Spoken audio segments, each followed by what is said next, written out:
Europe 1, Village Média. Philippe Vandel. En compagnie de Denis Brognard, notamment, qui démarre ce soir la nouvelle saison de Koh-Lanta. Ça s'appelle le combat des héros. Parmi ces héros, il y a Olivier. Il a été éliminé en 2011 pendant un conseil et il n'a pas oublié. Olivier, je sais que vous avez toujours dans le ventre et dans la tête un regret. Ouais, j'ai beaucoup d'amertume là-dessus. Rappelez-nous, comment vous avez été éliminé? J'ai été victime du premier colis d'immunité. Voilà. On pense toujours que ça ne va pas vous arriver, ça vous arrive. Et vous ne l'avez jamais digéré? Non. Non. C'était en 2011, en 2006, on t'oublie en général, non? Le gars, il est toujours là-dessus. Non mais vous pouvez pas vous imaginer ce que ça marque un candidat de Koh-Lanta. Et les colliers d'immunité, pour ceux qui connaissent pas, c'est un collier qui permet à un aventurier qui potentiellement pourrait être éliminé de le sortir et de ne plus risquer d'être immunisé. Oui. Et donc Olivier était celui qui avait en deuxième position le plus de voix et il avait malheureusement été éliminé par surprise et il l'a gardé comme une forme de rancœur. Je veux dire par là qu'on a tous eu des contrariétés en 2011. Ouais. Et ça va, c'est oublié, on survit en 2018. C'est vous dire à quel point Koh-Lanta marque les aventuriers qui ont vécu cette aventure. Et vous le dites, ceux qui reviennent ont envie de prendre leur revanche. Parfois, c'est même encore plus extrême. Écoutez Ravière. Faut pas oublier qu'on est à Koh-Lanta, on va devoir sortir les revolvers et tirer dans les pattes. Ce que je veux maintenant, c'est pas leur mettre un couteau dans le dos, c'est une pioche, c'est une machette et c'est une pierre sur le coin de la tronche.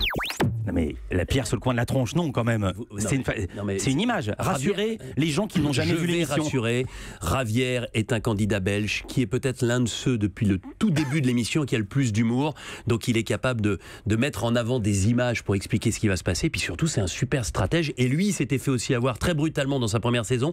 Ça fait pratiquement 10 ans qu'il rêve de revenir. Il est là et il est prêt à défendre sa chance. Quelle autre nouveauté ou quelles autres nouveautés dans ce Koh-Lanta? Alors la plus grande des nouveautés, c'est qu'on offre une seconde chance aux candidats cette année. Normalement, vous allez au conseil, si vous êtes éliminé, j'éteins le flambeau et c'est terminé, vous rentrez à Paris où vous êtes dans le jury final. Cette fois-ci, lorsque vous êtes éliminé, vous ne partez pas directement, vous partez sur une aventure parallèle sur l'île de l'Exil. Je vous la fais courte, vous allez avoir sur cette première mission 2 éliminés qui vont aller donc sur cette île de l'Exil et qui vont ensuite s'affronter sur un duel dans l'arène des duels très majestueux aux Fidji avec beaucoup de totems tribaux. Et là, eh bien, celui qui gagne ce duel continue l'aventure parallèle sur l'île de l'Exil, l'autre est cette fois-ci définitivement éliminé. Il va y avoir 6 duels, et au moment de la réunification, eh bien, celui ou celle qui gagnera ce 6e et dernier duel reviendra dans l'aventure comme si de rien n'était. Un des autres ressorts de Koh-Lanta, c'est la fin, et alors cette fois c'est bien simple, riz, pas de riz. Mais non, parce que ce sont des aventuriers qui sont aguerris, que l'on considère comme étant très performants. Ils vont manger quoi? Des scorpions? Ils se débrouillent. S'ils trouvent des scorpions, tant mieux. S'ils trouvent des crabes, des coquillages, des poissons, ils vont pêcher, ils vont Ça dure pendant combien de temps? Mais ça dure plus de 30 jours. Donc, 30 jours en mangeant que des crabes et des coquillages et des noix de coco. Mais c'est pas possible. Non, mais Philippe, je vous rassure, je vous emmène pas à Koh-Lanta et ma sentence est irrévocable. Je vous rassure, vous faites pas partie des héros que j'ai envie de voir sur Koh-Lanta. Je préfère vous voir ici dans le studio à Europe 1. Non, mais ce que je veux dire par là, c'est dur. Non, mais il n'y a pas de riz. Cette année, on leur donne pas de feu. C'est-à-dire, soit ils sont capables de le faire par leurs propres moyens et ils ont du feu, soit ils n'en ont pas. Et puis, autre difficulté supplémentaire, habituellement dans une saison classique de Koh-Lanta, si quelqu'un est éliminé sur une décision médicale, alors il est remplacé par le dernier éliminé. Cette fois-ci, il n'y a pas de remplacement. C'est-à-dire que si dans une équipe, quelqu'un part sur décision médicale, eh bien, cette équipe est forcément affaiblie. Donc, c'est plus dur, mais ce sont aussi des aventuriers beaucoup plus aguerris. Il y a aussi une nouvelle manière de filmer, un peu différente, avec du noir et blanc, avec des drones, l'image est beaucoup plus léchée. Il y aura aussi de l'infographie.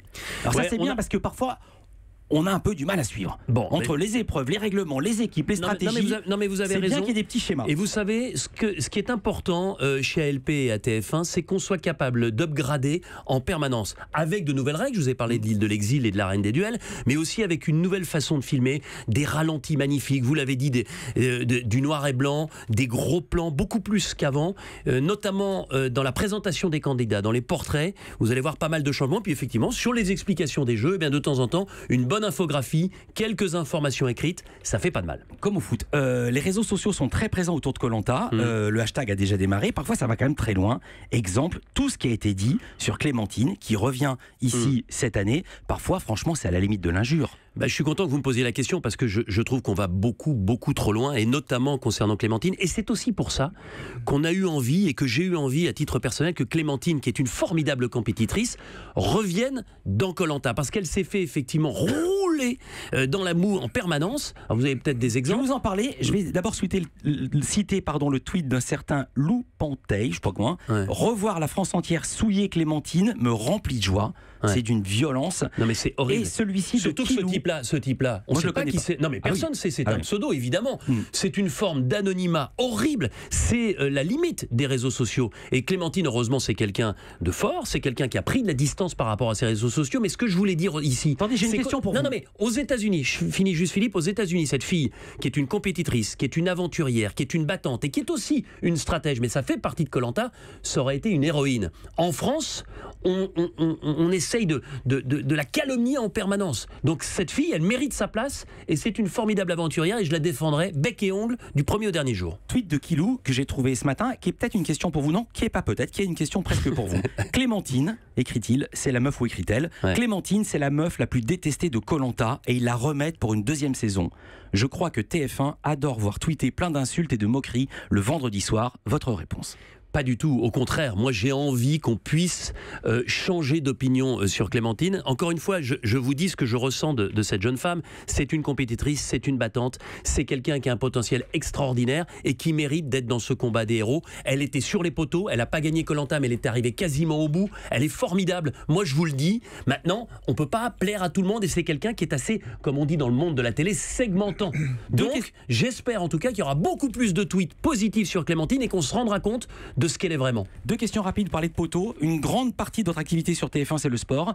Est-ce que vous allez faire des choses en Russie avec la Coupe du Monde? Bien sûr, j'aurai la chance de présenter et Téléfoot et les magazines de la Coupe du Monde. Il y en aura beaucoup. On aura beaucoup d'antennes puisque les matchs sont à 20h entre le 14 juin et le 15 juillet. Puis donc vous serez là-bas? Je serai là-bas. Non, je serai à Paris. Je serai à Paris. J'espère qu'on ira à la fin sur place. Ça voudrait dire que l'équipe de France aura été loin. Et puis, Automoto, dimanche, j'en profite pour vous en parler puisqu'on a un invité exceptionnel, c'est Jean-Pierre Pernaut.